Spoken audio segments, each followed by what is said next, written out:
On today's episode of Somos Lehigh Valley, we sit down with the Vice President and co-founder of FIA NOW Employment Solutions, certified career coach Lindsay Watson. An all-new episode of Somos starts right now.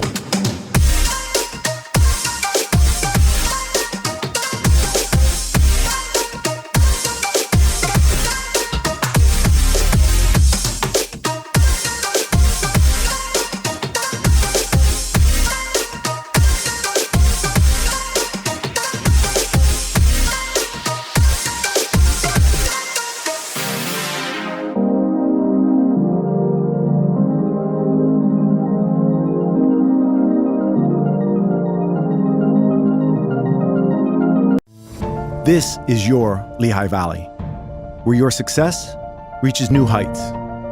Excellence isn't achieved by chance. Success requires vision, commitment, flexibility. Change brings opportunity. The opportunity to think and work different, better. This space offers solutions and resources you'll love, with a world-class vibe that's close to home. There's nothing ordinary about this space. Here is where you'll achieve the extraordinary. This is your Lehigh Valley. This is your VentureX. All right, everybody. Well, welcome to a new episode of Somos Lehigh Valley. It's a podcast presented by the Hispanic Chamber of Commerce and VentureX. We're sitting in VentureX today. Thank you to Terry and the whole team for putting together this beautiful space. I mean, we've got plants all over. We're reminded that spring is right around the corner. And with us today, we have someone that is very well known across the Lehigh Valley, has made it her business to get to know the Valley in a deeper way, and we're better for it. It's Lindsay Watson. Lindsay, welcome to the podcast. Thank you, my brother. How have you been? Doing well. This year has been an amazing year so far. I am excited that it's only March because there's so much for us to do and accomplish, and I feel very good about what the rest of the year is going to bring. So for the 6 people that don't know who you are across the league, why don't you tell them a little bit about who you are, where you're from, what you do? Because there's 6 of them out there. You know what? I always say I don't know who I don't know. So I'm sure there's more than 6, but for the 6. So my name is Lindsay Watson. I've lived in the Lehigh Valley for 11 years. I came by way of business. I'm the co-founder of FIA NOW Employment Solutions. We are a staffing agency headquartered in Allentown, minority owned, and very proud to be here. I came here because my business partner and our CEO, Bill Brown, has been in the Lehigh Valley longer than 11 years and has had business here. And so back in 2009, he had a cybersecurity tech startup that was in development and was a part of Ben Franklin. Okay, the tech center there. Absolutely. Yeah. And so this was way back in the day when the promise and just the beginnings of the revitalization of the Lehigh Valley, specifically downtown Allentown, was beginning to happen. And so I'd come here every now and then for meetings, but was still working on Wall Street. And I've always wanted to be an entrepreneur, right? It was always a dream. And so Mr. Brown, as I call him, came to me I think in like 2012, and he's like, okay, the tech company, the development was happening. There were a lot of things going, and we were looking at this as the thing, right? And as entrepreneurs, for us, everything is potentially the thing. Right. And that's the way our brains are wired. So he's like, I'm going to give you a few months to live, leave your Wall Street job, so you can help me with building the tech company, right? I was very, involved on the admin side, and we had meetings and prep. So I finally, dream comes true, right? Woohoo! I leave Wall Street and then start a business, right? Co-founder, so exciting until the work had to be done. Yeah, scary to me. Listen, we've been in business 12 years. We started off in New York City and then relocated to Lehigh Valley in 2013. And at the time, FIA was in the back. It was really just a means for me to be able to make some money as a recruiter, right? While I was supporting the tech business and Mr. Brown. But guess what? The tech was developed, and then it kind of plateaued, which happens sometimes. Yeah. Sometimes the technologies don't launch right away, right? But then FIA started picking up. And all of a sudden, the shift with our focus and priority became staffing and recruiting. So we've been here a long time. In 2020, when the pandemic hit, and right after George Floyd's murder, companies really started to assess where they were from a DEI perspective when it came to staffing and hiring. And so we found out, we didn't know at the time, we were the only Black-owned staffing agency. We didn't know. Then we found out we were the first. Wow. And so since then, things are diversifying in our industry, which is amazing. We just didn't know. And so companies then at that point started coming to us and saying, can you help us find diverse talent, specifically diversity of ethnicity? And we have to talk about that because diversity is many different things. But in this valley, people of color are in the corporate world are still minority. Yeah. I know especially the higher up you get. Especially. Yeah. So we've been blessed to be able to work with a lot of companies to help them either hire or at least be introduced to an amazing pipeline that is here and also not from here. Right. That's the one thing I was going to tell you is that, I think that 2020, obviously there were shifts here in the Valley, but those shifts had, waves, that spread out, further out to places like New York and Philly. Yeah. So what was that like? You know why it's so easy for me to talk about the Lehigh Valley? As a recruiter, we have to pitch and sell our clients and the community. So if we're recruiting someone who does not live in the community where our clients are, we have to pitch. It's a full package. Yeah.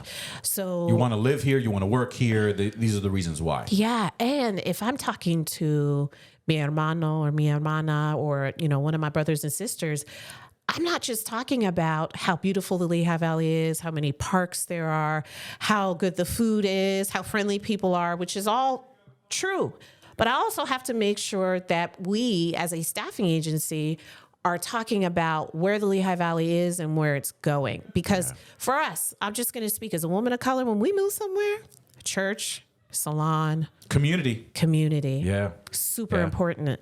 And so there's so much diversity that is here now that was not here when we 100%. right. And so for us, it's important that we're telling the whole story. So to answer your question, Philly, New York, a lot of people moved from here. But when you are hired by a company to recruit, sometimes you got to look nationally. So we've helped people relocate here from all over the country. But a part of our pitch was how amazing the companies are. We love all of our clients, right? And There's some good ones here. There's some great ones. Yep. And then also where the community is and where we see it going. And what we do is we have what we call a sleep on it policy. If we're talking with a candidate about a job, we never say, give us a decision right away. We want you to think on it and sleep on it, especially if you're coming from out of town. Oh, yeah. Because that's a major commitment. Yes. And what if you have a family? Yeah. Right. Especially if you have a family. What if you're coming from a New York or Philly? It is not the same here. Well, and I think also when you come from a major city like that, it is like all in. Yeah. When you leave. Because I remember when my wife and I, when Sandra and I, we left New York in 2004 when we got married. Mm-hmm. And we came to the Lehigh Valley. We just happened to land here. Okay. Right. Because my family lived in Reading. Her family lived in Queens. We said, hey, we're not going to live close to either. We're going to find somewhere smack in the middle. And that's how we ended up here. I love it. It was hard for us to find community because, again, it's like the church, the places you go to, on a regular basis, on a routine that become your lifestyle. We didn't have that. Yeah. So it was easy for us to, 3 years later, just bounce back to New York. But when we did that, we found that we just couldn't deal with the pace anymore. Because once you get out of New York, once you get out of Philly, once you get out of those major cities, you don't realize like how much of on a hamster wheel you were. Yep. And then to get out of that, it's very hard to readapt. So 2 years after that, we ended up back in Lehigh Valley, and we've been here ever since. But it was that thing where when we came back to the valley, we found a different valley. It was a valley that was kind of developing, and you had sports teams coming, so there was entertainment. Yeah. And that was one of my biggest things is like, what do you do on the weekend? Mm-hmm. You go to New York, you go to Philly. I mean, you don't stay here. Yeah. But now there are so many different things that, and Chamber is one of them where There's so many events going on that you get connected there. All of a sudden, you start bumping into the same people. You start building friendships, relationships. Yeah. I mean, we're taping this right now, and we have friends on the first floor that are, and it's so great to have that feeling of community. Okay, so can we talk about that? I Absolutely. promise you I'm not going to Let's do interview it. you. Hey, I'm listen. trying so hard not That's to all interview right. you. Hey, I'm all game. Whatever you want. So one of the things that I definitely want to talk about is how you and I met. Yeah. Because we have history, right? do. I call you my brother. Yeah. Like, I don't do that with a lot of people. I appreciate that. But it was community. It was. Do you want to start? Yeah. So Okay. back in 2018, I took on a role with the American Red Cross as their regional communications manager for this area. And through that, one of my responsibilities was to train up communications volunteers. And I remember that fall there was a hurricane. I think it was Hurricane Florence. It hit down in the Carolinas. Yeah. Oh, So yeah. so what we did is we opened up we had a Saturday training session. Yeah. Where we said, okay, we're gonna take everybody through the classes, but we're also gonna do some on camera and lo and behold, there's this tall African American lady that shows up, and she introduces herself, and it's Lindsay, and the thing is, like, the fact that you're like tall and you have this presence, it's like hard to forget you. So I remember you doing the on-screen thing, and we started developing a friendship. I met Bill through you, and so the three of us would just go out, and do work on projects and things and videos and all kinds of things. And so I think that's how it started. Yeah. Is through that partnership and working through the Red Cross. I got to know, a lot about what your passions were, not knowing that both of you had like a staffing agency and that I would need your help in the years to come. So I'm going to let you continue the story. Come on, Tyen. I love it. I love it. Yes. But this is a great example of community and cultivating relationships and having to be intentional with that. Yes. Not forcing anything, but just keeping it going. So fast forward all those years, you did an amazing job at the American Red Cross, got to travel to a lot of places and really cover events and talk about the importance of preparedness, which is a topic that will never, ever go away, right? And I know that's one of your passions is talking about like weather and preparedness. Yeah. Yes. So when you were in that transition, we started working from a career coaching perspective. And I'm not sharing anything that's private because you've been on interviews and everything all the time, right?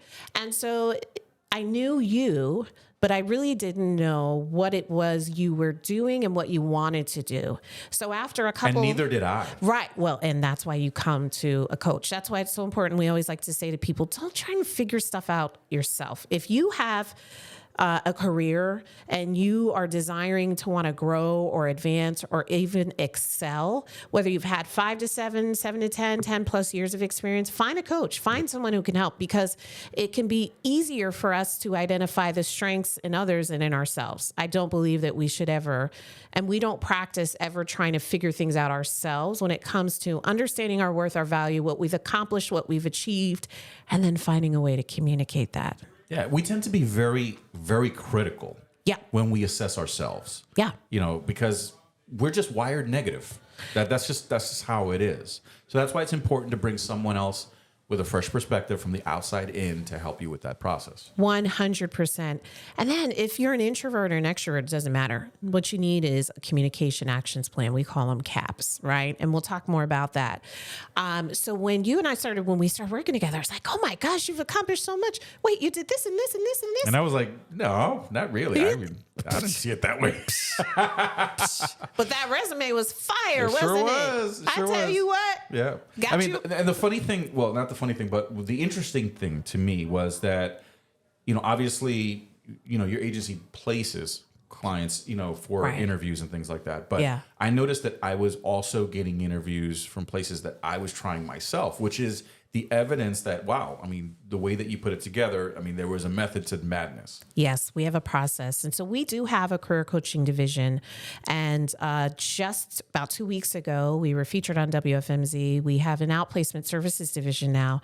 And I bring those both up because the services we're providing under both of those umbrellas is career coaching. Yeah. So we are working with a strategic partner, Emily Carlino. She gets her shout out. Yeah. The Valley knows Emily. Flowers. Yeah, absolutely. Come on. She's been a career coach for years. And so behind the scenes, Mr. Brown, Emily, myself have been building out the vision of outplacement services, which is simply for anyone who has to lay anyone off, any company, whether you have 25, 50 people or you're Fortune 500, there's such a benefit to having a list of services in place to be able to help those who are transitioning. So we've got career coaching services for the individual, like, right, when you came to us, but also for people who are being laid off.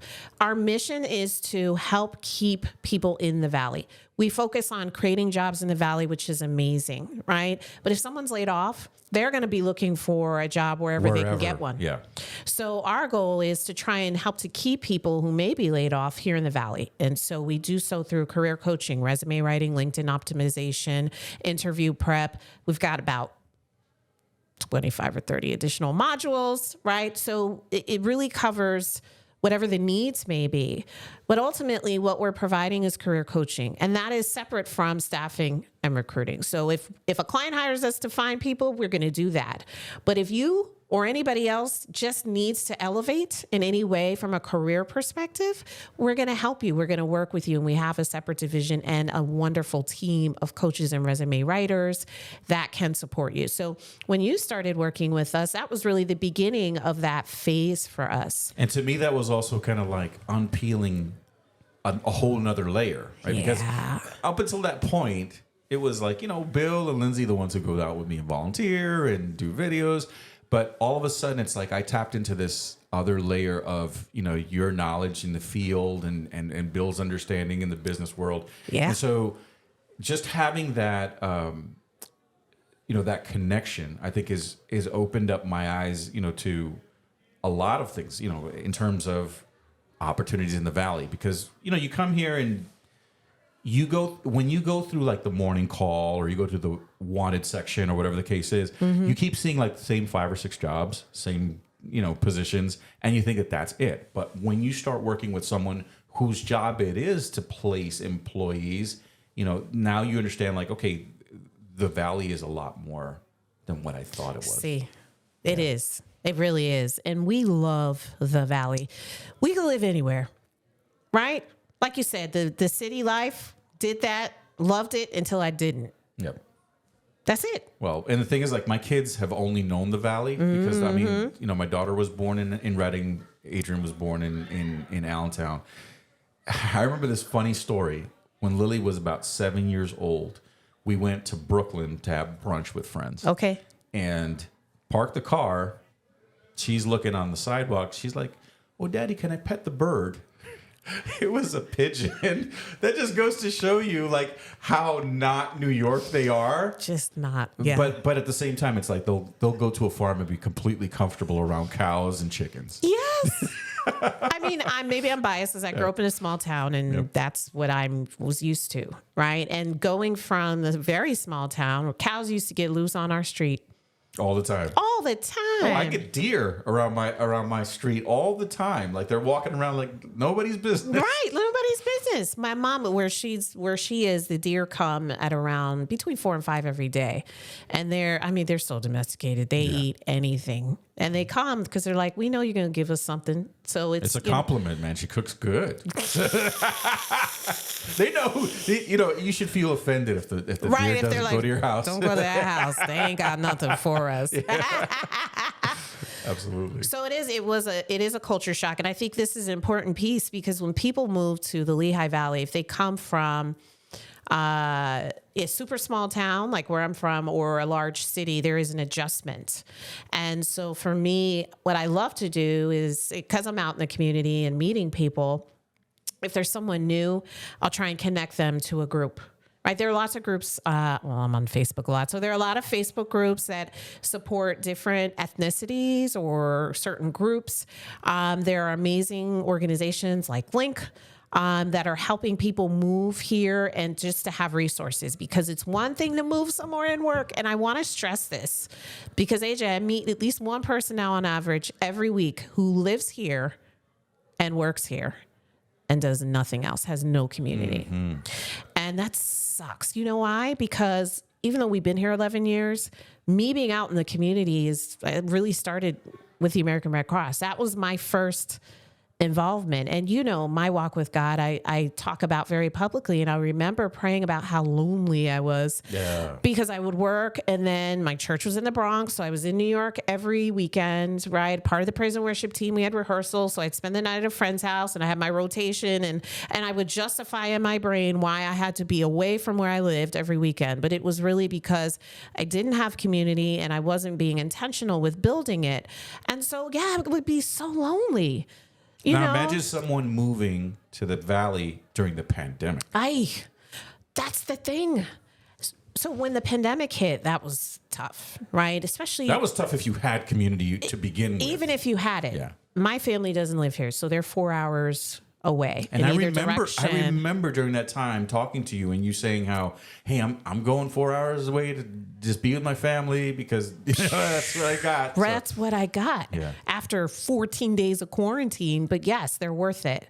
So imagine, right? So what I've learned even during that time is it's so important for us to really map out what we want community to look like and to make room for it in our lives. Otherwise, work and going home, and even if you have a family, that's great, but that's not the full picture of what's available in any community. But since we're here, we're going to talk about Lehigh Valley.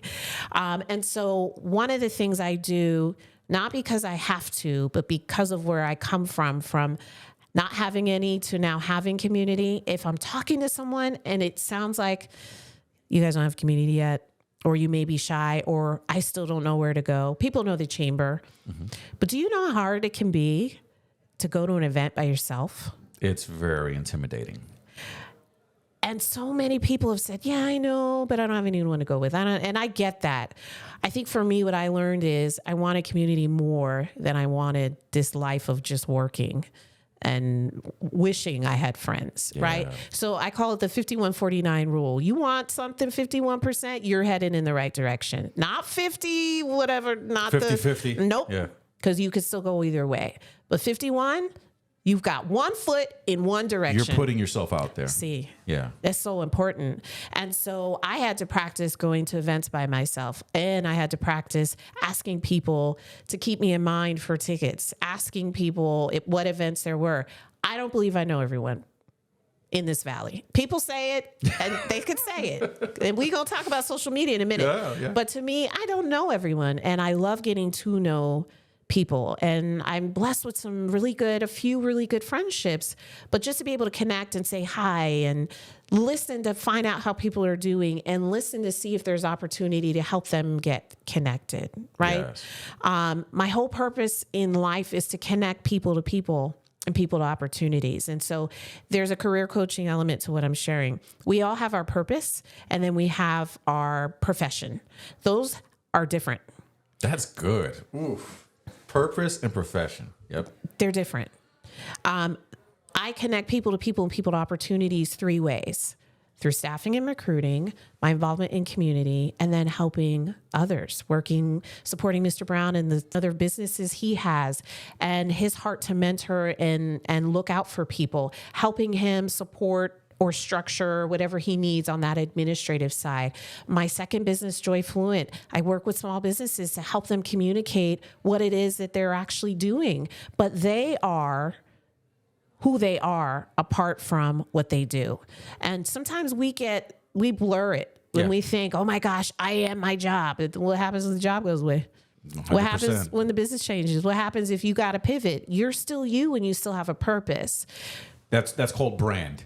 So a lot of people don't focus on personal brand because they're so focused on career. And I think that sometimes the issue that people experience is that they're trading a paycheck and benefits and all these things for their soul. So how do you Dang, keep AJ. well, I'm just going You deep, right? deep. Must have been the coffee I drank this morning.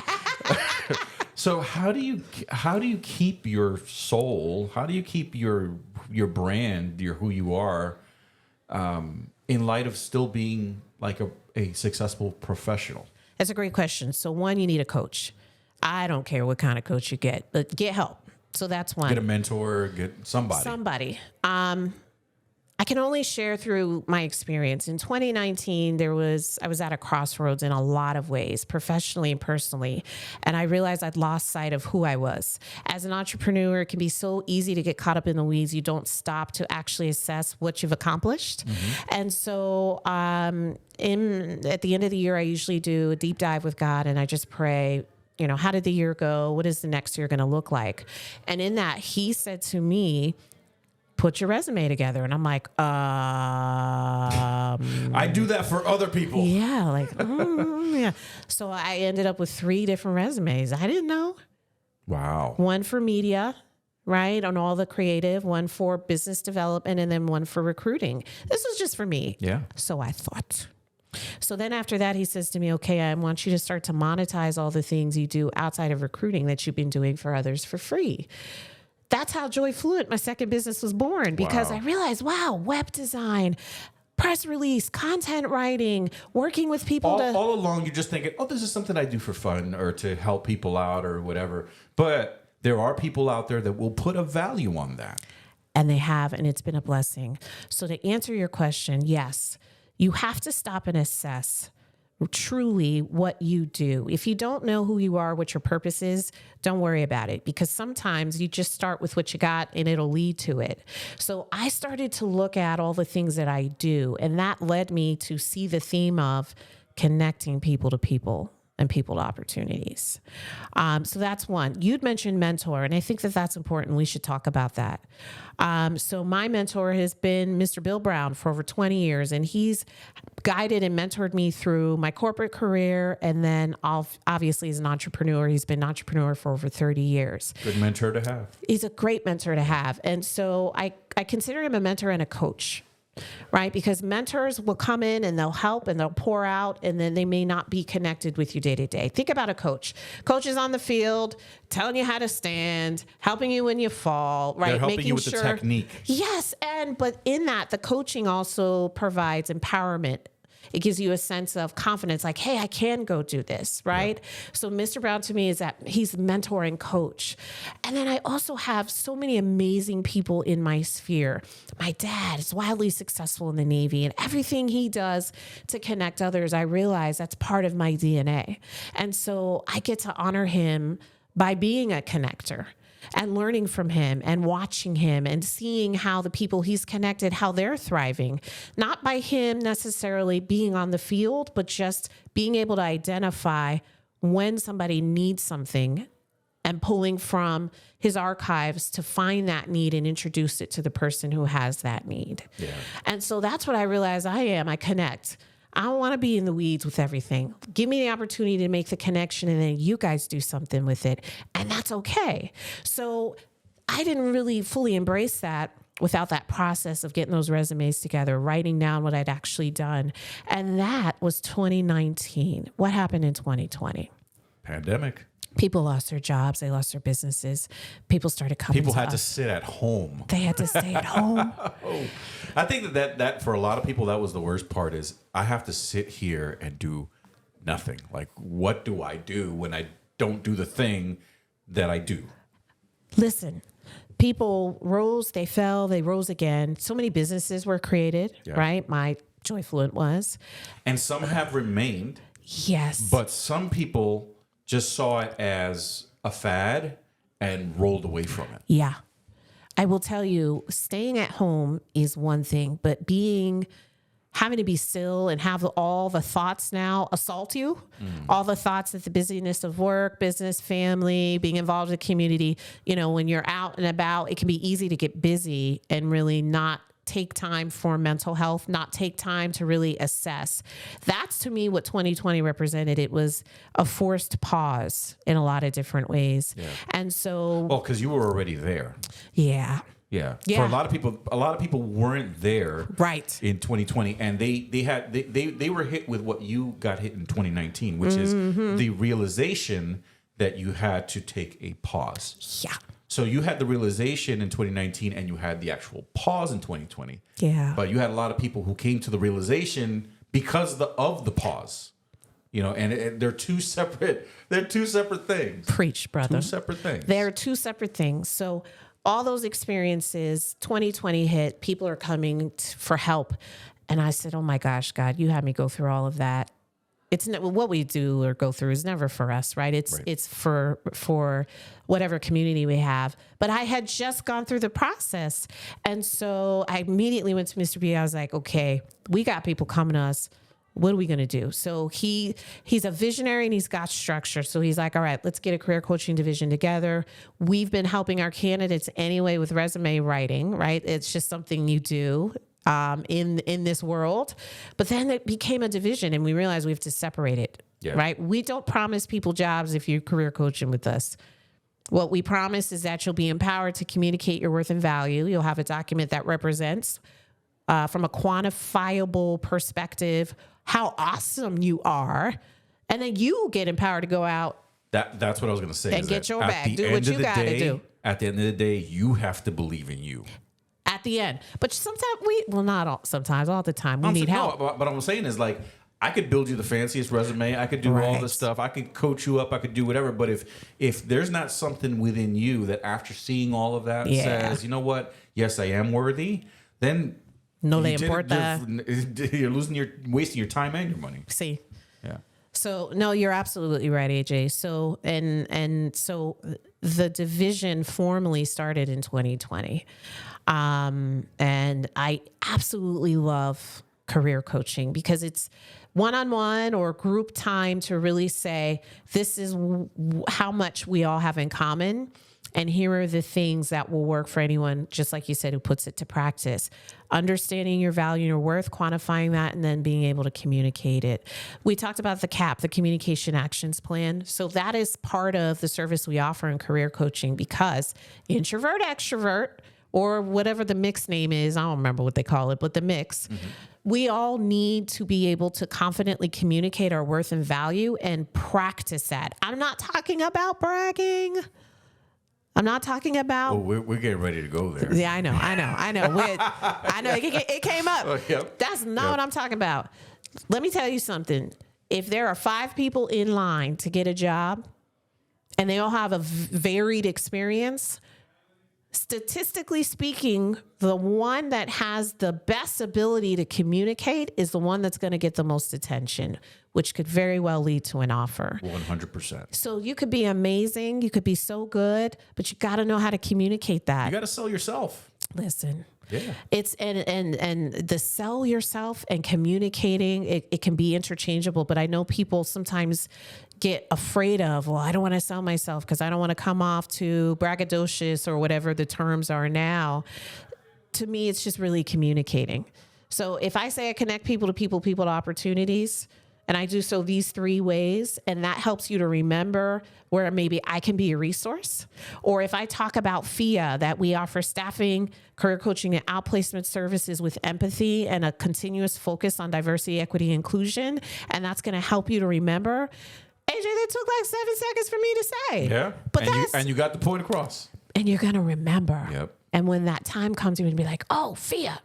Right? 100%. Or, oh, whatever, whoever you are. Yeah. So I want to encourage everyone, get your communication actions plan together. And if you need help, you know who to come to, because it's so important that we're clearly communicating what we're offering. And if you're not sure where to start, refresh your resume, create one, and then go from there. Because again, profession and purpose are 2 separate things. 100%. 100%. So we were getting ready to go somewhere. I'm going to take a quick pause because one of the things that we talked about is sense of community, connecting, not being the only person to go somewhere. We've got a few events coming up. We already talked about Taco Fest. Yes. So Taco Fest is coming up in the month of May. I don't have the exact date, but we'll pop it up on the screen here so that folks can get all the information at the end of the episode. And obviously, great opportunity to support a lot of our local businesses downtown. We're going to be shutting down Hamilton between 5th and 7th. Okay. And so we'll have tacos out there. We'll have vendors. We're going to have a pickleball instructional person there. Nice. Have you tried pickleball? I have not tried pickleball. Okay. I've heard that everywhere. Like nobody's tried it. Well, so pickleball, for those who don't know what it is, it's kind of like a cross between tennis and table tennis. So think ping. Okay. So think something between ping pong and tennis. Okay. That's pickleball, right? So All right. I'm glad that you said that you don't know, because we're going to have instructional folks out there teaching people how to play pickleball. Nice. So that's one event coming. We also have a golf outing coming out in June Okay. 25th. So we're calling it the Somos Familia Golf Outing. Okay. It's going to be at Woodstone Country Club in Danielsville. Oh, Woodstone's we've got amazing. about 70 spots there. So the great thing about this is we want you to come out if you know how to golf or if you don't. That's right? what I was going to ask, If because you I'd love do to or if learn. you don't. Yeah, there's going to be like a practice section there if you just want to take some swings and try it out. Yeah. But we'll have the golf for folks who want to get out there on the course. And then at the end of the day, we're going to have a like a little reception banquet, just for people to kind of network and talk. And I think we're working on an option where people can just go to that. Okay. If they want to do that. But obviously the golf will be all day. So we've got that coming up. And then in the fall, Wait, there's more. there's always see. Ed, I've learned the rules of threes. You got to have three. Sounds familiar. So what are the two so far? So Taco Fest, Taco first of Fest, all, I yeah. wish it was tomorrow or today. I could. I gotta go for a wait taco until right May. after this. Yeah.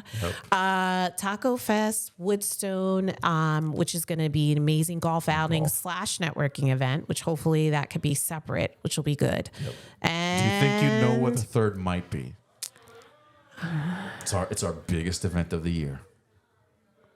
wait, which chamber? Who The we talking? Hispanic Chamber, the biggest event of the Hispanic Chamber all year. You know I go to all of your events. So Come on, I there's know. It's one in September, particular. September, Hispanic Heritage People Month. fight for these tickets. Literally, like I get people like, oh, I need my ticket. Wait, they fight. Wait a minute. No. The Hispanic Chamber Gala. Oh, see. Joe Mavoy, are you Yeah, kidding me? absolutely. Yes. I don't know why I was thinking of something else. And maybe because I actually get tickets for that in advance. Sometimes I There you wait go. very last minute to get tickets. But You want to get them early this year. Okay. I'm going to tell you why. what's the theme? What's the theme? There is no theme. There is no theme, but we are going to be having the gala in downtown Allentown at the brand new Da Vinci Science Center. We did a walkthrough on Tuesday. Dude. Let me just tell you that this place is going to be next level. I am so excited.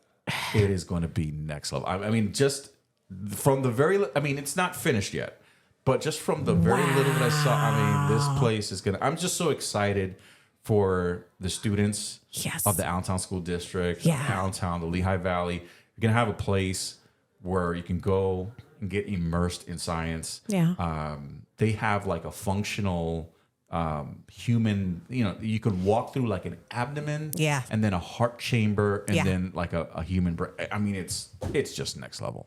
So imagine how much that's going to inspire our youth. Yeah. Right? gonna be amazing. The world of STEM, there's still such a critical need for us to invest in our up and comers so that they're exposed to science, technology, engineering, and math. So Yes. walking through exhibits like that may speak to, hey, I want to be a doctor Yep. or a surgeon, right? So I love that. Plus, we get to celebrate Da Vinci and the Hispanic Chamber and everything you guys do all in one location. Yeah. So that is the theme. That is celebration. I'm taking it. I'm taking it as my theme. I'm going to go in to celebrate. That's amazing. Yeah. We kind of went away from doing country themes. Yeah. Because one of the things is that, like you and I were talking about before, the Hispanic culture is a monolith. Yeah. It's not one thing. And I know that, we were talking about in your upbringing, Yeah. Your exposure to the Hispanic culture. Why don't you share with the audience a little bit about that? Absolutely. So I'm from a very small town, and there weren't a lot of people of color. So we all kind of found our way to one another. I'm sure you've heard this story before, but I'm going to start from like the OG beginning, right? So I am a very proud auntie. If you know me, you know that, right? 100%. Yes. So Joaquin, my nephew, was born, and Is Joaquin the one who works in Easton? no, that's my godson Jaden, Your my godson, bonus okay. nephew. We gonna talk about him too. All right. Yeah, I just auntie ship all around. So Joaquin is in Connecticut, and he was born when I was in high school. My sister's older, and he's half Puerto Rican. Then Sasha, his sister, was born like 13 and a half months later. So back to back, just goodness. Right. And so I was inspired to learn Spanish for them because I'm like, oh, well, they're half Puerto Rican. I mean, I want to learn. And so I'm taking Spanish in high school, learning the language, the tenses, the words, right? Which was a great foundation. But I really didn't start to understand or get to know La Cultura until I started having friends that were from different countries. So it started with a young woman who was in high school with me. She's Mexican. She actually had moved to the area from Mexico. And so I'll never forget, one day I'm leaving class and she comes and talks to me. We're both in Spanish class together. And she starts just talking to me in Spanish. And then I'm talking back and she's helping me and correcting me and guiding me. And I'm like, okay, this is awesome, right? So that continues. And then fast forward, I go to school and I end up in New York. So I'm on Long Island for the first 2 years. Island. Very, very nice, right? I went to Long Island University for the first 2 years. So talk about a difference. That's a huge culture clash. What? I'm like, I grew up in the woods, acre of land. I'm used to just walking places and, I would walk through a path to get to my neighbor's house and have to drive everywhere else. There was no bodega. There was no place I could walk to. Go to Long Island. The houses are next to each other. People don't say hi. I'm like, what's going on? But the diversity of ethnicity was so beautiful. Off the chain. And it was plentiful. Yeah. Versus where I'm from, we had diversity, but it's like maybe one or two per. You know what I'm saying? It was plentiful. So I made friends and I love diversity. And I credit my mom for that. She raised us on diversity of thought, diversity of relationship, and diversity of music. So we grew up just being exposed to everything and everybody. I think that's why it's easy for me to have a conversation with anyone, even if we don't see eye to eye, or even if there is a practice or a belief that I may not necessarily understand or have ever experienced. I will still sit and have coffee with you. Tell me your story. Music, film. Those are the three. Like books, music, and film. Like you can connect with anybody. Yes. On one of those three. Yes. But what most people fail to do is, everybody stays within one niche of those. So, reading authors from other countries, from other nationalities, from other backgrounds, watching films. I remember La Vita Bella, Life is Beautiful, that Italian film that came out in the 90s and won all these awards. It was such an amazing moment because at that time, everybody was looking at that film. Coco a few years ago. All of these different, films that come from other perspectives, and even just like a cartoon movie from Disney. But the fact that you're able to see a little peek of somebody else's culture. Yes. And then with music, it's like, it's the fusion. I mean, it's like you think about Spanish music, how it's fused between English and Spanish. The other day I heard a song by Beyonce.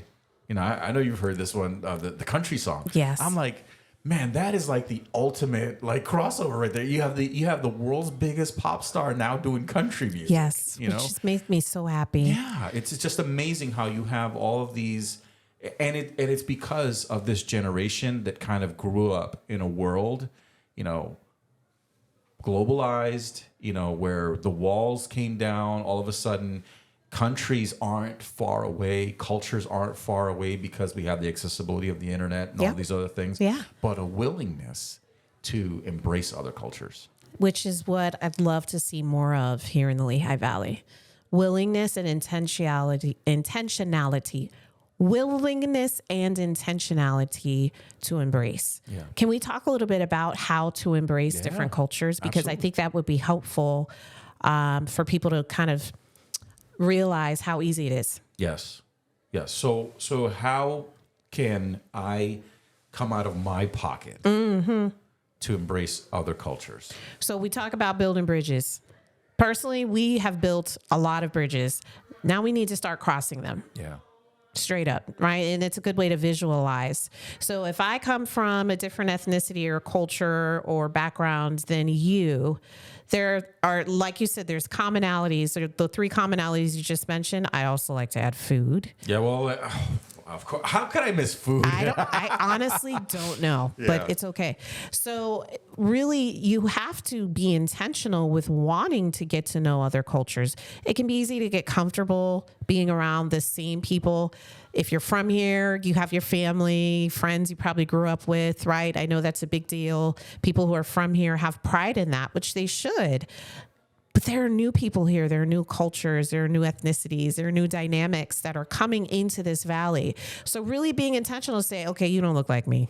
We may not practice the same religion. Or you know what? You have a different job than me. We work in a different industry, different profession.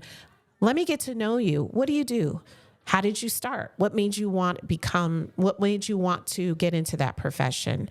Or, hey, tell me more. I was just at an event last night, Community Conversations. Mark Wilson from the Zollner Center put it together. It was at the Hispanic Center. Amazing. The food was great. And then part of the journey was for us to go to the Zollner Art Center to see Las Carteras, which is a group, a Mexican. Heard a lot of good things about that. They are so amazing. They're a Mexican band. They've been around for years. Just really, really good. Highly recommend everyone listen to their music. I was talking with someone about Lent. And so someone was practicing Lent now, and a woman said, oh, my Lent doesn't start until this date. And immediately I'm like, what do you practice? What do you do? I want to know more about that. She's Greek Orthodox. And so she talked about the differences. And I'm like, thank you for sharing. Now I know something new. Yeah. And now I can say. Instead of being afraid of other cultures and, Correct. We have to start just the small things, asking the questions. If there's someone who's different from me, that is not a liability. That's an asset for me. That's how I see it. Yep. And so I get a chance to learn about people and cultures and backgrounds just by asking questions.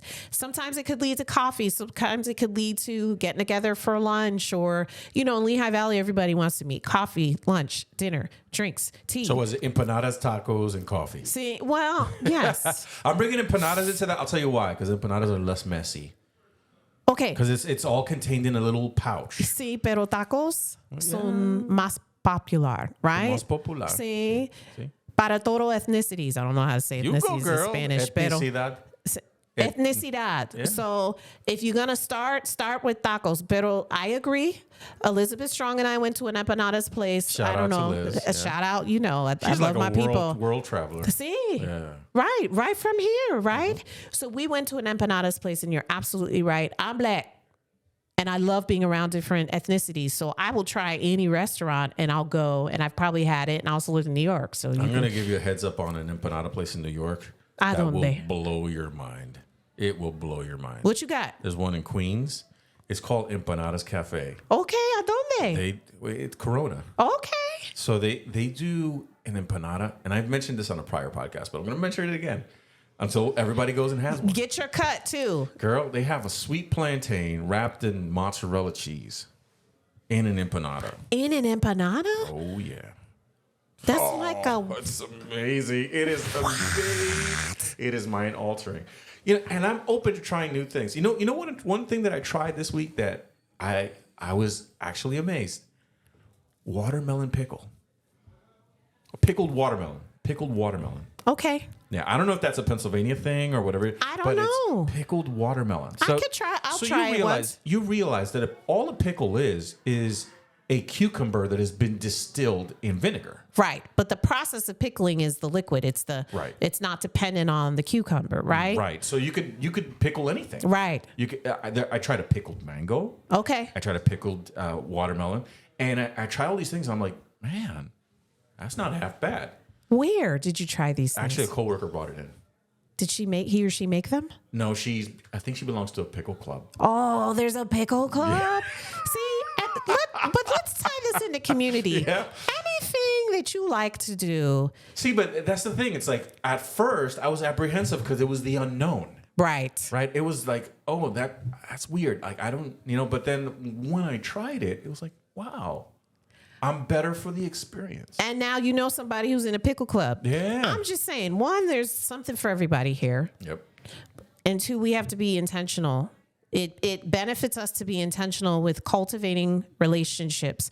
We don't just work here, we live here. 100%. Right? And so what kind of life are we living with the communities that we have around us, and how can we elevate that? Because we all have a life that we're living, but how can we elevate that? Well, for me, I find it's being intentional with having conversations with people and then kind of cultivating the relationships that seem to exist, right? That seem to be good from there. But we can't do that if we're not willing to cross the bridges that have been built. 100%. So as we start to wrap this up, I mean, we've talked about a lot of things, but one thing that we haven't touched on is social media. We were talking before about brand, about how you don't lose yourself in your career. Yeah. How sometimes people feel they're being braggadocious about things. Yeah. And one of the places where you see that a lot is social media, where, it's almost like we've started to question people's motives for posting things. Yeah. So as somebody who uses social media, how do you combat that judgment, for lack of a better word, of people as far as what you share on social media? I don't know if I have the answer, but I'll just say where I am now. Social media can be used for good or evil. I choose to look at it as an opportunity, a platform for good. So, but good to me is both ups and downs, right? To an extent. Of course, I'm not going to show everybody everything that's going on, but I do my best to be authentically intentional with talking about my struggles along with the journey of being a part of this community. So I put up a post a few days ago about how I've been able to start exercising 3 to 4 times a week. But I put it up because people know I've struggled with my weight for years, and I've struggled with being able to be consistent with just exercise. That struggle is real. It's so real. It is real. And I'm going to keep, like last night going to the concert, 10,000 steps. I started walking, just talking, having meetings, Zooms without the camera or phone calls, walking. I don't walk very fast, so I can still walk and talk. You know what I'm saying? Yeah. So, but it's just saying I'm going to share my ups and downs. It can't just to me be about, look at me. And I've been told that it's too much you. And I'm like, okay, so how do I adjust that so it's not coming off as just a bunch of pictures of Lindsay, but it's representing what I'm doing? I don't use social media just to say, hey, look at me. I do it to share where I'm at and what who I'm with. Community I'm building. Yes. Yeah. And that's why I've started tagging restaurants and learning how to do reels and stories and all that. It's a lot, but I feel like it's important. You get to support local, talk about what's happening in the community, and it may inspire someone who maybe was like me, who struggled with work, but not having a community, to take a step out and come to something. And do you know how uncomfortable it is to be vulnerable on social media? Very uncomfortable. Hey, do you want to go to a concert with me? I am saying I want someone who may say yes or no, but I'm putting it out there, right? But what I found and what I find is social media is great for posting. Not everyone engages, but you'll get the text messages on the side. Hey, 100%. I'd love to come. That's great. Or even the conversations afterwards, because sometimes I'll post stuff and I don't hear, it's crickets, right, on social. But part of that is how the algorithms are built and whatever. But the other part of it is that you do have people that, you see them at an event afterwards, or you have dinner or whatever. It's like, hey, I've been watching what you're doing. That's pretty cool. Like, and I keep doing what you're doing. And that's helpful. But I think that the other side of social is, we should do more of that for one another. We should support. We should support one. We should cheer each other on more. Yeah. Like we talk about all the time, like cheering from the stands. Yeah. We should cheer for each other a little bit more. And I think that that's kind of where we're lacking, is that we love to watch, but we don't love to cheer. So, okay, what are ways to cheer? I know you already know, but let's talk about that. What are, in your mind, your like 3 ways that you would cheer for someone who has a social media presence? Well, I'll talk to you first of all from the business perspective, just because that's kind of like where I live most of the day. Yeah. If somebody has a business page, like the page. That doesn't cost you anything. Yeah. And if you have 10,000 people that think that same thing, Yeah. all of a sudden that person can monetize the content on their social media. Claro que sí. Right? Which Yeah. is another income stream. Yeah. The other thing is, hey, if they've got a special or if they got something new on their menu or something like that, share it. I mean, Yeah. you don't know. There might be somebody out there that's looking for something to do on a Friday or a Saturday, and all of a sudden you've given them an idea. Yeah. You go somewhere and have a meal, share a picture. I mean, we love taking pictures of what we eat, but we don't share the pictures of what we eat. We keep them to ourselves, or we just put them on social. We don't tag the business, right? So That's it. Give them love, you know. And then as far as people who have personal brands, I love the fact that there are so many people who are doing things that I would normally pay for. So going the extra mile is me actually intentionally saying, okay, this thing that I would normally go to Best Buy, this thing that I would normally go to Guitar Center, this thing that I would normally go to this big box store and buy, Yeah. I have an opportunity to support somebody who is selling this thing as like their side hustle or their main thing.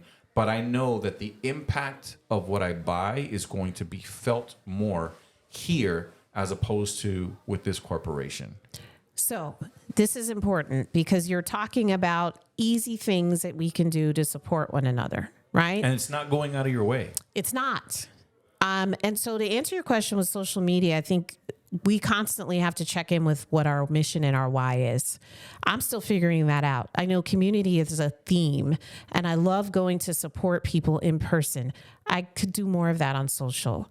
But if I can show up, I'm going to freaking show up for you or your event or your launch or your business because, one, that's how I was raised, right? You show up when you can to support.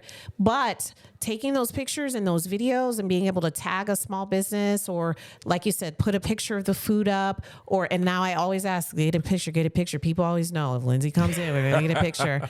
Listen, this is our life. These are our memories, and they don't all go up on social, but I want to know that I was able to intentionally capture the moment, the energy, the camaraderie, whatever it was, because things evolve and change. And you may have from 10 years ago, I took a snapshot at this business opening. 10 years from now, they're a public company. I mean, getting to be a part of that, I feel like for me is important. And that's my motivation right now for using social media to talk about community. And so that may change as things evolve. And I'm not looking to make money off of things right now, although I will, right? I'm an entrepreneur. It's going to happen. Yep. But that can never be my focus for me.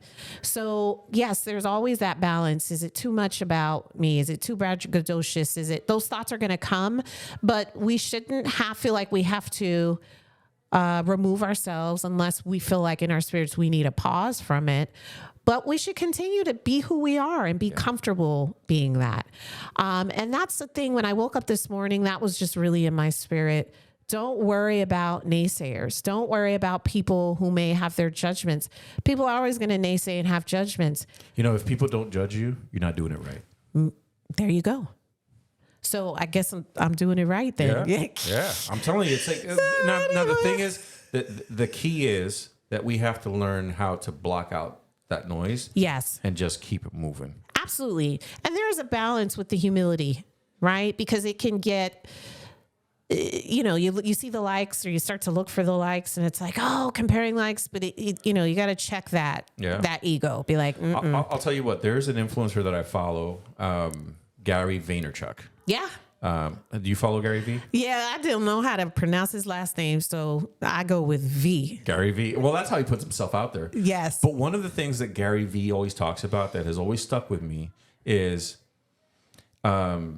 he doesn't get overexcited about the cheers. So when the boos come, it's all the same. Nice. He's like, he's level. So yeah. I mean, it's like you don't live for the applause, you don't live for the booze. You're just doing your thing. And you know what? You have to remember that you're choosing to bring people in on your journey. Yeah.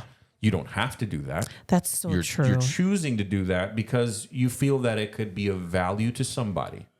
And even if it's just one person, you know, you've brought value to that one person. That always takes me back to my favorite deployment, which was Puerto Rico in 2020. Maria. No, Maria was 2017. I wasn't with the Red Cross yet. You're right. 2020, just before the pandemic hit, there were a series of earthquakes that hit down in Puerto Rico. So there was this one moment. I was in this makeshift camp, and there was a mom and her 6-year-old daughter, and they're under a tent. Yeah. All you got is a tent and a cot. And the mom was able to take out like a tea set. The girl had like a little toy tea set. Yeah. And she had that laid out on the cot. And so when I went around and, you know, we're talking with everybody and interacting, I see everybody's talking to the adults. Nobody's talking to this little girl. Oh. So I go over to the little girl and I sit down with her and we play with the tea set. Okay. You know, and it's like I'm doing the whole pinky thing with the tea and whatever. And the one thing I drew out of that is in that moment, that was the world for her, you know? And so the motto that I drew out of that is that, you know what, you may not be anyone to the world, but you could be the world to one person. I love that. And so sometimes when you're dealing with social media and all these other things, it's important to focus on the one as opposed to the 1 million. Yeah. Because the 1 million, they have voices and judgments and all these things. Yeah. But there's something that you're going to say that's going to specifically impact the one. And it may be the difference between that person choosing to do the thing that they're meant to do because they found somebody that they can identify with, or choosing to just tap out and just continue on or resign themselves. So that's the way I look at it. Wow. That's the way I look at it. And just having that kind of flip has kind of changed the way I look at it. At times, sometimes that's dangerous because then you tend to look more cynically at your own actions, but there has to be a balance there. Yeah. You know, but remembering the why, that's the biggest thing. Well said, AJ. Yeah. Well said. Well, I learned from the best. No, but you know, but in all honesty, I want to, you know, I believe in giving people their flowers. So I want to thank you because just getting to know you has meant the world. You know, like we talked, you know, it's like I was at a crossroads in my career. Yeah. And just being able to have practical conversations and just talk through, you know, those issues and those thoughts and, you know, career and life and, you know, all that stuff has made the world of difference. I mean, wow. You know, I used your services back in 2020, but we've maintained a friendship. Yeah. And I think that that's what you ultimately aspire for, is to help people, but build lifelong relationships. Yeah. Because it's all about community. Yay. Yeah. So that's a great way to wrap it up right there, right? Well, before we go, Lindsay, why don't you tell people where if they need help from FIA, where they can find FIA online, where they can find you, where they can connect with you. Absolutely. So our website is www.fianow.com. You can find us on LinkedIn, Facebook, and Twitter at My FIA Now, My FIA Now, at My FIA Now. We are active on social media. If you reach out to us on our website, you visit our site, staffing, careers, career coaching, and outplacement services. Everything is there. And connect with us. We have an amazing team of now 8. We've got a great support staff and then a great team of recruiters and sourcing specialists and career coaches and resume writers. So we are here really to help anyone who needs it, Lehigh Valley and beyond. But we're here in the Valley. thanks. We're here. And we've been here, I think, 11 years now. So we got some street cred. We've been here. We ain't going nowhere. Not as far as I know. So definitely connect with us. We specialize in empathy and diversity throughout our entire process, from job search all the way to if you are in a job transition. Awesome. Well, thanks again for coming on, Lindsay. Let's see if I've been effective with branding here. So the Hispanic Chamber has a motto. Do you know what it is? Somos familia. Yes, girl. There we go. All right, everybody. Well, thanks again for joining us here on Somos Lehigh Valley. We will see you next week. Till then, love, peace, and chicken grease. Oh, who said anything about chicken grease? You could have picked any other word. All right, how about this? Love, peace, and adobo. Adobo. Yeah, Okay, está bien. there we go. Okay. Ya tú sabes. All right. Bye, everybody.